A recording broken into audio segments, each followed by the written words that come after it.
Anggi Anggraini, pengantin yang kabur menemui kekasihnya usai sehari menikah dan kini telah berpisah dengan Fahmi sang suami.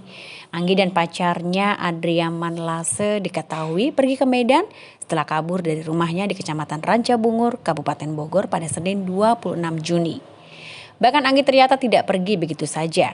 Ia dengan sengaja meninggalkan rumah dengan membawa surat berharga, namun tidak diketahui surat berharga yang dibawanya itu akan digunakan untuk apa. Beralasan mau COD ayam geprek, Anggi nyatanya pergi menemui kekasihnya yang tinggal di Jakarta. Sebelum akhirnya ia memblokir nomor telepon suaminya Fahmi Husaini, Anggi ternyata sempat menghubungi teman prianya ini untuk diantar ke stasiun Bojonggede.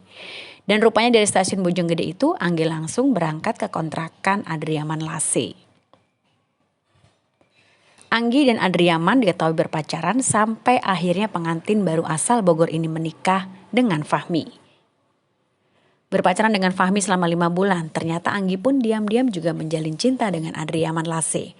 Namun setelah menikah dengan Fahmi, Anggi tampaknya sadar kalau ternyata ia lebih mencintai Adriaman Lase. Hingga akhirnya ia pun nekat pergi meninggalkan suami yang baru menikahinya 1 hari tersebut.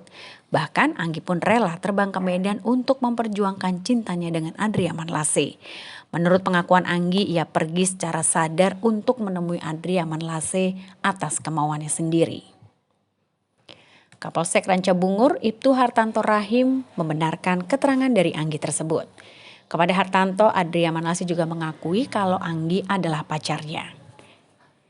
Ibtu Hartanto juga mengatakan, ketika tiba di Jakarta, Anggi tinggal di tempat Adriaman Lase hingga akhirnya memutuskan untuk pergi ke Medan.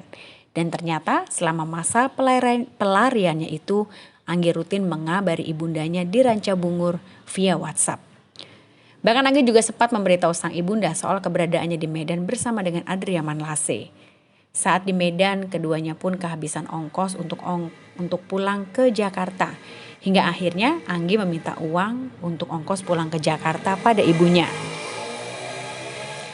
Dan saat itu Adriaman juga meminta izin beberapa hari dari tempat kerjanya dan harus segera kembali lagi bekerja. Akhirnya keluarga Anggi pun mengirimkan tiket untuk kepulangan mereka berdua ke Bogor. Dan saat ini Anggi sudah berada di rumah orang tuanya di Ranca Bungur.